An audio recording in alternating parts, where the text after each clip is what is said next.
Have you noticed how often the word sorry arrives before you've even done anything wrong? You bump into a chair and apologize to the chair. You ask a question in a meeting and preface it with sorry, quick thing. You state a preference, a simple one, dinner at 7 instead of 8, and somehow it comes wrapped in an apology, as though wanting something specific were itself an offense. That reflex didn't arrive on its own. Nobody is born preloaded with guilt for existing in a room. It was installed carefully over years by people and systems that benefited from your smallness far more than they ever benefited from your presence. Somewhere along the way, you were taught that occupying space, physical, emotional, conversational, was a debt, and every word you spoke was interest owed on a loan you never agreed to take out. Carl Jung wrote that the child adapts not to what is true, but to what keeps the peace. If peace in your house depended on your quiet, your compliance, your talent for not being a bother, you learned that skill the way other children learn to read, not because anyone sat you down and explained it, but because the reward system made it unmistakable. Ask for less, and things stayed calm. Ask for more, even reasonably, and the air in the room changed. A child doesn't need that lesson repeated many times before it becomes instinct. And instinct, once installed, doesn't announce itself. It doesn't feel like fear. It feels like manners. It feels like consideration. It feels convincingly like who you are, rather than what you were trained to become. That's the part almost nobody explains to you early enough. The apology reflex disguises itself as personality. You call it being easygoing. You call it not wanting to be a burden. You call it politeness. But underneath those labels sits a much older, much simpler fact. You learned that your needs were negotiable and everyone else's were not. Look at where the training actually happened, because it rarely happened in one dramatic scene.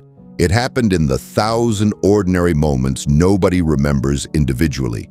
Being told you were too loud when you were simply a child being a child.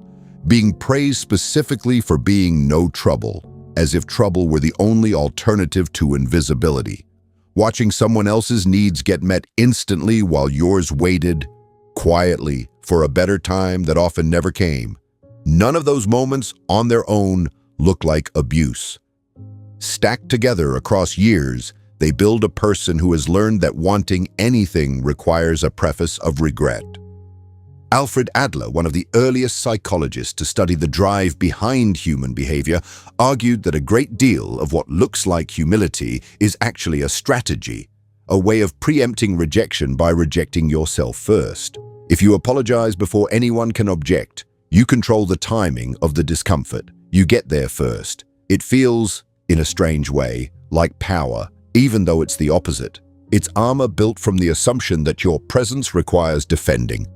Ask yourself something honest. When was the last time you said sorry for something that didn't actually harm anyone? Sorry for asking a question. Sorry for having a different opinion. Sorry for needing 5 more minutes. Sorry for feeling something inconvenient at an inconvenient time. None of those are offenses. They're the ordinary texture of being a person among other people. But if you were taught early that your ordinary texture was too much, you'll spend years treating your own existence like something that requires a permission slip. Here's what that habit actually costs, beyond the obvious discomfort of saying sorry too often. It teaches everyone around you, without a single word of instruction, that your needs come with an asterisk, that they're optional, that they can be moved, minimized, or ignored, because you've already signaled preemptively that you don't fully believe in them yourself. People don't need to be told your boundaries are soft. Your apology tells them for you every single time. This isn't a call to become someone who never apologizes. Genuine apologies for genuine harm are one of the more decent things a person can offer another. This is about the apology that has nothing to do with harm and everything to do with a reflex installed before you had any say in the matter. That reflex deserves examination, not obedience. So the real question isn't how to stop feeling guilty for existing. It's when you first learned that existing required defending. Once you can name that moment, or at least the shape of it, you can start separating the habit from the identity, You are not naturally apologetic. You were taught to be efficient with your presence, careful with your volume, and grateful for whatever room was left over after everyone else had taken theirs. That's a lesson. Lessons can be unlearned. In the next part, we'll look at exactly who benefits when you keep apologizing for taking up space, and why their comfort was never actually your responsibility to protect. There's a question worth sitting with, uncomfortable as it is. Who taught you this, and what did they gain from the lesson sticking? Not to assign blame as an end in itself, but because understanding the transaction underneath the training is the fastest way to stop paying into it without noticing. In most families, in most institutions, someone benefits when the people around them take up less room. A parent overwhelmed by their own unmet needs finds relief in a child who doesn't add to the pile. A workplace running on unpaid overtime finds it convenient when employees apologize for having boundaries instead of enforcing them. A partner who struggles with their own insecurity finds comfort in someone who shrinks their opinions rather than voices them plainly. None of this requires malice. Often it requires nothing more than passive convenience, the quiet relief of not having to make room for someone else's full presence. Erich Fromm wrote extensively about the difference between a connection built on mutual expansion and one built on mutual restriction, arguing that the second kind masquerades as harmony while actually functioning as control. A household, a relationship, a workplace that runs smoothly specifically because you keep your needs small isn't peaceful. It's balanced on an asymmetry, and asymmetries always have a cost, even when nobody names it out loud. Think about the specific vocabulary used to praise your smallness growing up. Low maintenance, easy, no trouble at all. Those phrases sound like compliments, and they were delivered as compliments. But notice what they're actually measuring. Not your character, not your kindness, your absence of demand. You were being rewarded consistently for how little you required from the people around you. And reward is one of the most efficient teachers a nervous system ever encounters. Robert Greene wrote that people in positions of comfort will almost always prefer the person who accommodates them over the person who challenges them, regardless of which one actually respects them more.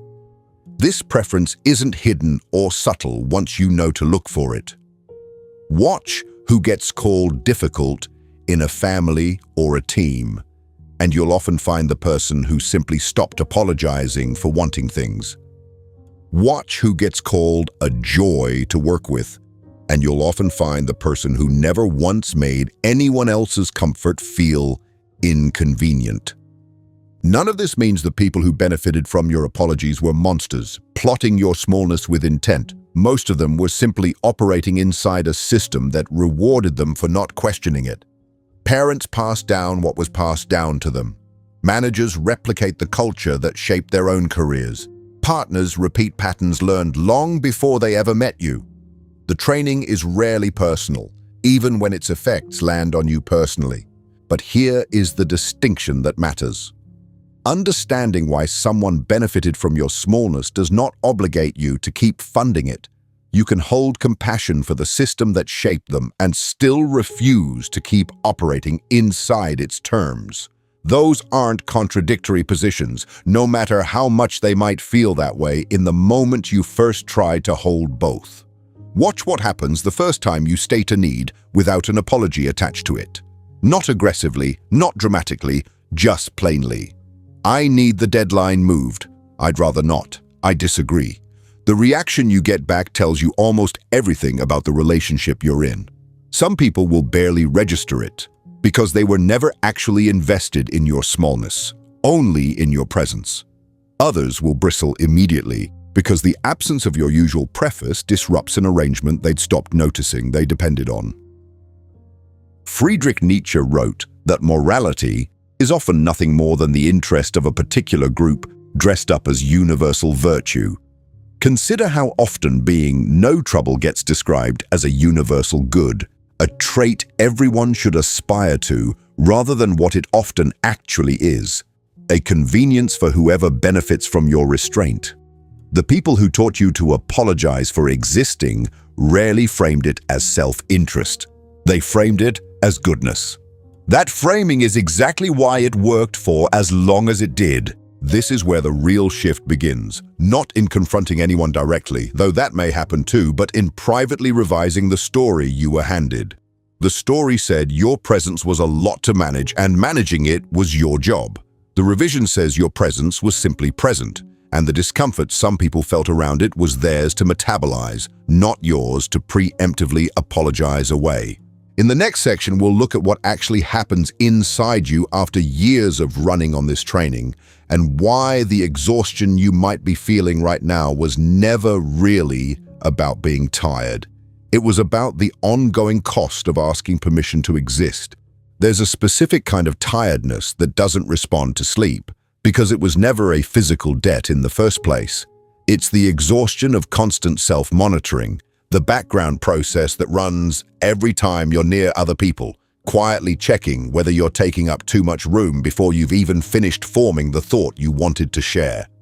This monitoring is invisible from the outside, which is part of what makes it so draining. Nobody sees the internal edit that happens before a sentence leaves your mouth.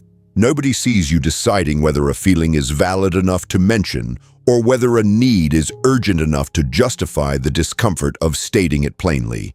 That editorial process runs constantly in the background, consuming energy you never get credited for spending, because from the outside, it just looks like you being calm, easy, low-key.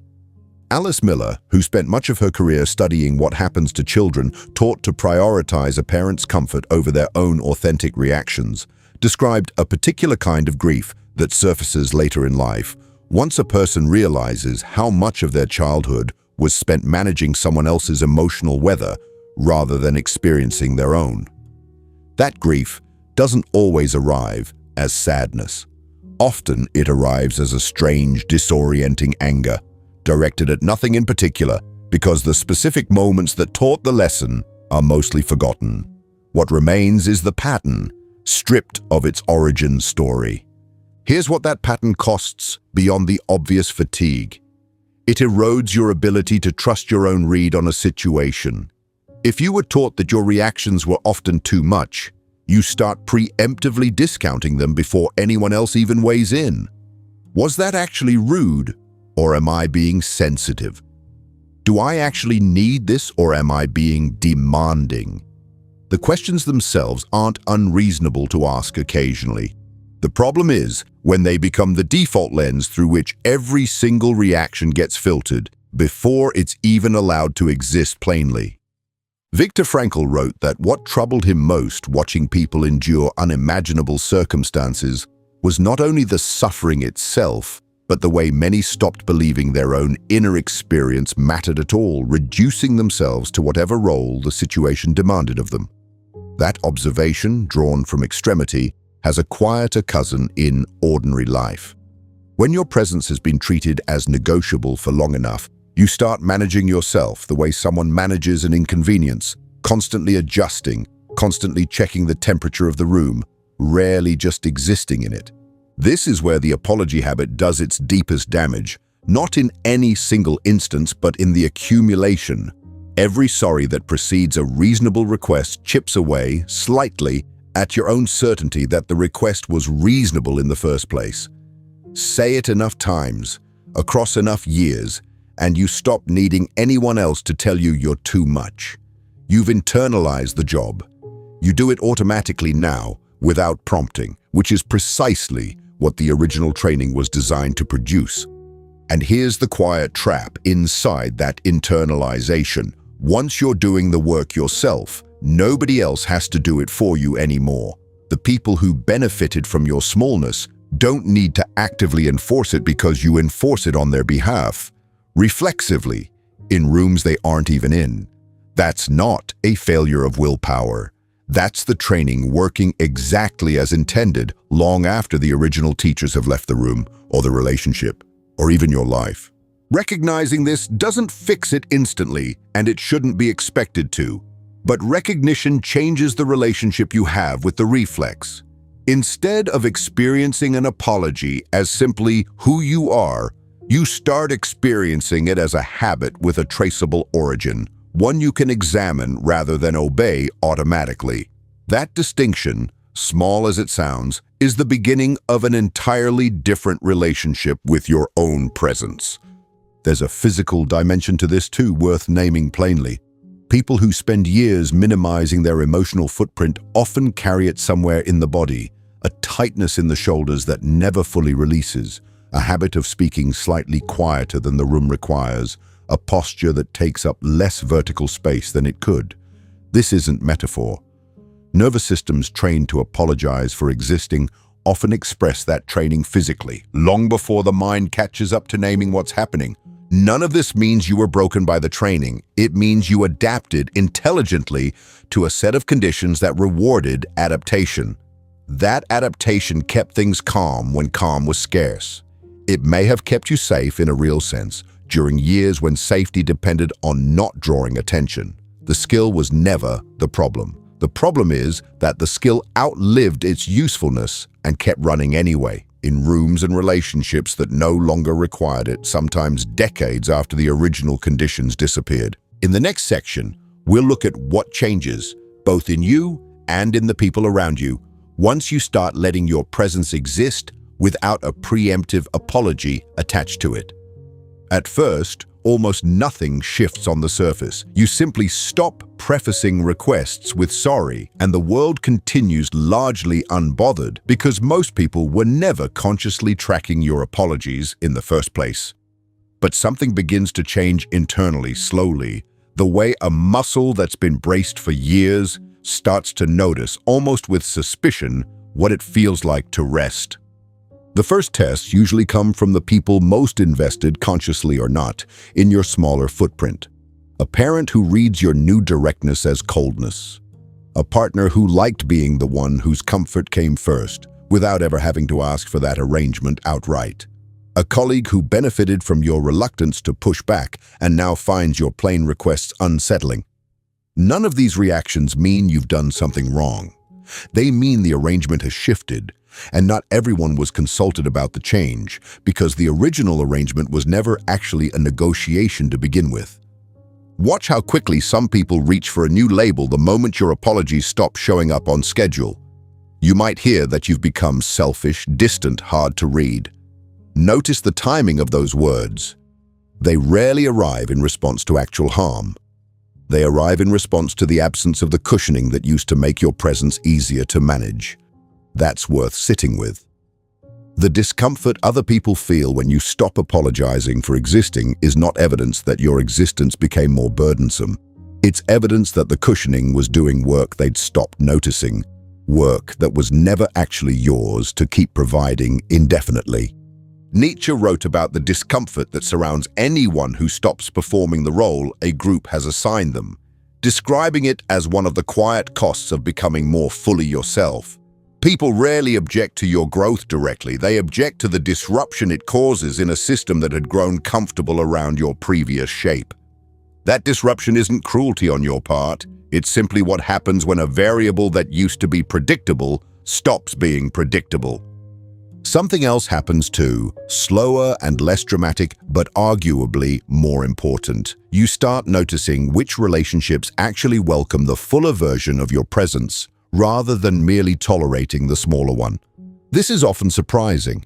People you assumed would struggle with your directness sometimes meet it with relief, as if they'd been waiting quietly for permission to be direct with you too.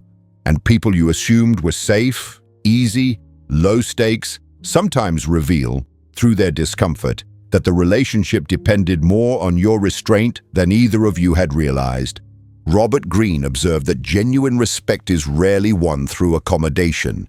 It's won through demonstrated self-possession, the visible evidence that a person's sense of worth doesn't require external management to remain intact. This plays out in small, almost unremarkable moments. The colleague who starts taking your feedback more seriously once it arrives without 3 qualifying apologies attached. The friend who starts including you more not less. Once your opinions stop arriving pre-softened into agreement. Respect, it turns out, often follows presence rather than preceding it, which is the reverse of what the original training taught you to expect. There's a particular kind of relief that arrives once you notice this pattern holding steady over time, not just in a single interaction, but across months, across different rooms, different relationships. The catastrophe you were trained to expect, the one where taking up honest space finally costs you everything, mostly doesn't arrive. What arrives instead is a quieter, more sustainable version of connection, one that doesn't require constant maintenance from your end just to keep functioning. None of this happens without friction, and it would be dishonest to pretend otherwise. Some relationships genuinely do strain under the shift, and a few don't survive it. That's real, and it deserves acknowledgement rather than a tidy reassurance that everything works out if you just believe in yourself hard enough. Growth of this kind sometimes costs actual relationships, actual routines, actual versions of your life that felt stable precisely because you were the one holding the instability at bay through constant self-management. But here's what tends to become clear on the other side of that friction. The relationships that end weren't actually built on your presence. They were built on your absence, dressed up convincingly enough that it took years to notice the difference. Losing them isn't losing connection. It's losing the specific arrangement where connection required you to keep disappearing a little, on schedule, to make room for someone else's comfort. There's a layer to this worth naming specifically because it doesn't land the same way for everyone. The training runs deeper and starts earlier for people raised inside expectations that equate their worth with how little inconvenience they generate.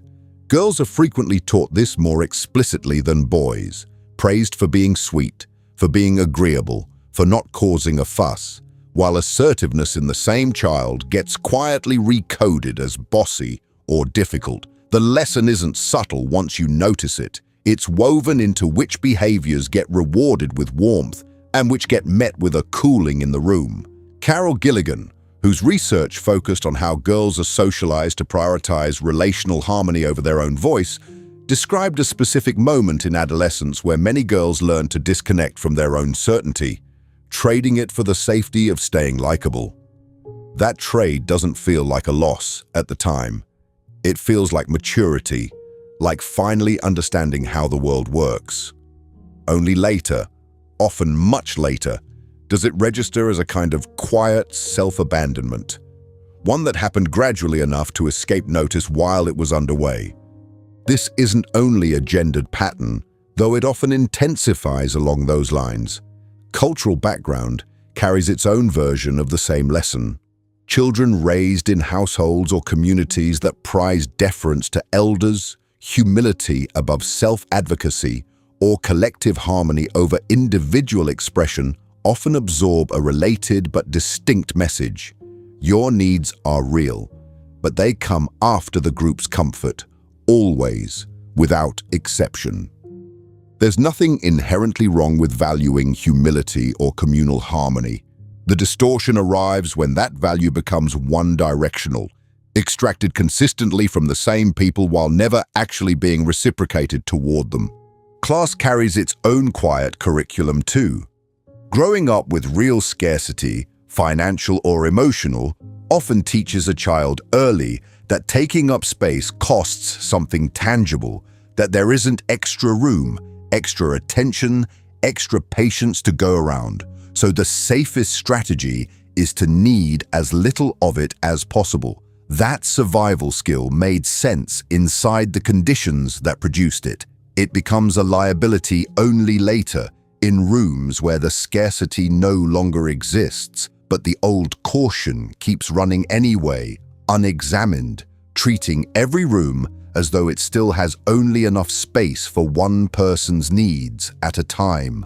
None of these layers cancel each other out. They usually compound. A person carrying several of them at once, gendered conditioning, cultural expectation, class-based caution, doesn't just apologize more often. They apologize more automatically, more thoroughly, with less conscious awareness that an alternative ever existed. Unlearning this isn't a single realization. It's closer to peeling back several distinct trainings stacked on top of each other, each one requiring its own separate recognition before it loosens its grip. Here's what makes this particularly disorienting to unwind. The training rarely came from people who wished you harm. Often it came from people who loved you, who were themselves operating inside the exact conditions they were trying to prepare you to survive. A mother who taught her daughter to be agreeable may have been protecting her from a world that punished assertive women more harshly than agreeable ones. A father who taught his son that needs were weakness may have been shielding him from environments where vulnerability genuinely carried consequences. The training, in other words, was often love, filtered through fear, aimed at keeping you safe inside a world the people who raised you didn't build and couldn't change. That context matters, not because it erases the cost, but because it changes what healing from it requires. This isn't primarily about anger at whoever taught you the lesson, though anger may show up honestly along the way and deserves room when it does. It's about recognizing that the strategy, however protective it once was, has likely outlived the specific conditions that made it necessary. You may no longer live in the environment that punished your directness. The reflex, though, doesn't update automatically just because the conditions did. It keeps running the old protection in rooms that no longer require it, sometimes for decades after the original danger has passed. Recognizing this doesn't require you to resolve every feeling about the people who shaped the pattern before you're allowed to change your relationship to it. You can still be actively unlearning the reflex, while your feelings about its origins remain unfinished, complicated, still in motion. Healing was never a straight line that requires forgiveness as a checkpoint before progress counts. Sometimes the unlearning happens first, quietly, in ordinary moments, long before the larger emotional reckoning catches up to meet it.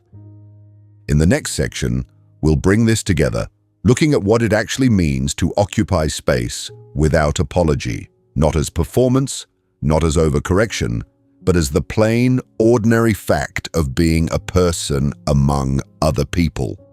There's a version of this conversation that swings too far in the other direction, worth naming honestly before closing. Some people, upon realizing how much they were trained to shrink, overcorrect into something brittle, treating every request for consideration as an attack, mistaking basic reciprocity for the same old demand to disappear. That overcorrection isn't freedom. It's the same wound, wearing a different costume. The actual goal was never to stop caring how your presence affects other people. Care, real care, involves noticing the room, adjusting occasionally, softening a delivery when softness genuinely serves the moment rather than out of reflexive fear. The difference lies entirely in the source. Adjusting because you've read the room and chosen to is an act of discernment. Adjusting because you've never questioned whether your presence needed defending in the first place is a reflex, not a choice, and reflexes don't leave room for judgment. Alfred Adler argued that genuine social interest, a real, healthy investment in the well-being of others, could only develop once a person felt secure enough in their own worth to give generously rather than defensively. Apology given from fear looks similar to consideration given from security on the surface. Underneath, they function completely differently. One is paid to avoid a feared consequence. The other is offered because you actually have something to offer, and offering it costs you nothing essential. This is the recalibration worth aiming for. Not a life without apology, but a life where apology means something again, because it's no longer the default setting for simply existing. When you do cause harm, real harm, an apology that isn't diluted by years of overuse actually lands because it hasn't been spent in advance on every ordinary request and reasonable boundary along the way. Carl Jung wrote that the goal of a full life was never comfort, but wholeness, The integration of every part a person had been taught to hide, including the parts that ask for things, that take up room, that occasionally inconvenience someone else simply by existing honestly. Wholeness doesn't mean becoming someone who never considers others.